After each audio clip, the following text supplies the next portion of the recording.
Hello everyone, welcome back to LeBron's Logic. For those of you who are new here, which at this point I believe is the majority probably, my name's LeBron and this is my show. Today we are going to be talking about Willy's Wonderland. It's birthday time!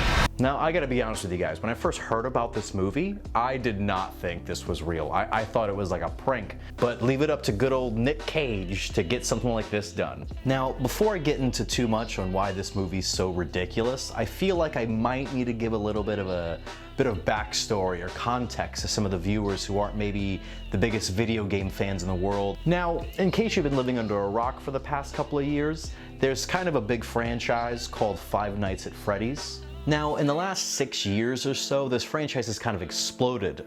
I mean, I like to think of it more as vomited, but the franchise has taken off, spawning, I think, around 10 games or so and 5 books, and there's talks to be an official movie coming out. Now, in Five Nights at Freddy's, you play a nighttime security guard. You work in a sort of Chuck E. Cheese-esque restaurant with big party rooms and ball pits and animatronics. And as a security guard, you must spend 5 nights watching over the entirety of the restaurant. Now, in the game, the restaurant comes off as pretty spooky. Long and dark hallways, glitchy and faulty security systems. It really relays a sense of dread to the player. Now, it's not too long through the intro before you, the player, introduces the real threat that you face while playing this game. Quickly, you find out that the animatronics that live inside of this restaurant are in fact alive, which in fact by itself is not all that bad. But what you come to find out while playing this game and learning its overly complicated lore is that these things are haunted. There is literally dead kids in most of these animatronics. Now, I know some of you Five Nights at Freddy's super fans are gonna come at me with the whole, what about William F. and all of this nonsense. I am aware of the lore, that's just not the purpose of this video. Moving on. Now imagine the world that I just told you about, with creepy and haunted children's restaurants and crazy animatronics trying to kill you. But then now imagine a non-copyright specific live action version where the creepy animatronics are replaced with their D-list doppelgangers. And the main character, that quiet security guard who the player is supposed to put themselves into their shoes to better experience the whole game. Now imagine if that guy was Nick Cage, good old Nicolas Cage. And in true video game fashion, Nicolas Cage, just like the main character in the FNAF video games, never says a word. That's right, good old Nicolas doesn't have a single fucking line in this whole movie, even though he's the main character. And no, this isn't a silent film. There are other characters who have lines and they speak and you can hear them. It's just him. For some reason, he just doesn't have any lines in this movie. I wonder if they had to pay full price for that. You think Nick gave him a discount for that? Now, I know at first that sounds a little bit boring. I mean, who wants to watch a movie where the main character doesn't say anything? But it's in that fact, my dear viewer, that turns this movie from a FNAF ripoff to an absolute blast of a film. Now, without lines, a worse actor really wouldn't know what to do in this role. But for Nick Cage, this is an opportunity for him to release his true power, his ultimate form, if you will.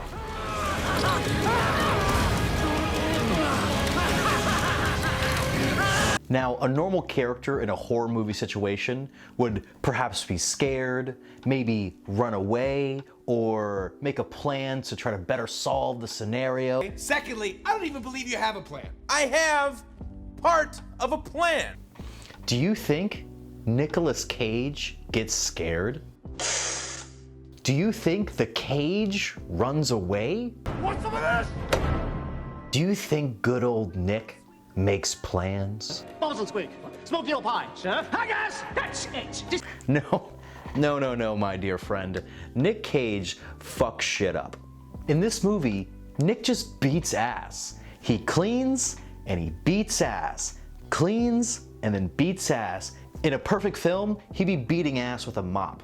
Oh wait, he does that. I love how this movie tries to present the animatronics in a sort of scary and intimidating way, and then Nick shows up and just starts kicking the shit out of all of them without even saying a word. And I want you guys to know that it's not like the animatronics aren't supposed to be taken seriously. With Nick not being the only person who's trapped inside of the restaurant, the animatronics do have plenty of fodder to chew through, showing you how dangerous they can be. The animatronics are shown to be super strong, with some of them being very quick and agile. For example, this scene here with the not Tinkerbell animatronic. I mean, look at this creepy backwards crawl thing, it's gross. When showing you clips of this movie, I feel like I need to mention that this is a bit of a low budget film, with the movie only costing $5 million to make and me assuming that $4 million went to just paying Nicolas Cage. But honestly, I think it adds an extra layer of creepiness on top of the film. But don't get me wrong, I don't think this movie is creepy. Quite the opposite, in fact. Like this scene where Nick fights the ostrich. It starts off with like a hint of creepiness, and then Nick gets involved and turns it into a Mortal Kombat fight. Even going in for the finisher. Do you think Nick Cage trained with the Green Arrow? His performance in this movie is just something else. Now, without spoiling too much, I kind of want to give you guys the plot of this movie. In this movie, we follow Nicolas Cage, or the janitor as he's known in this movie. Yeah, he's just called the janitor, you know, because he doesn't say his name, because he has no lines. So in this movie, we follow the janitor. And on one ordinary day, the janitor's out cruising around in his super cool Camaro with his super cool sunglasses on. He's just being an all-around cool guy. I really do feel like this is what Nick does on his free time. And while passing through a small town, he ends up catching a flat. Now the mechanic in town says he can fix it, but it's gonna cost Nick about $1,000. Now unfortunately, they also don't take card. Now Nick, being a little short on cash, cuts himself a sweet deal. All he needs to do is spend a night in Willy's Wonderland cleaning the place up. And he's told that if he does this, by morning time his car will be outside, ready for him to go. Then after an awkward stare down with a poster, Nick agrees. And once the janitor starts to get cleaning, it's not too long before the animatronics start playing games with him. But you see, that's the thing with our boy Nick the Janitor Cage. The janitor plays games. He could play games all night. He's not trapped in here with them. They're trapped in here with him.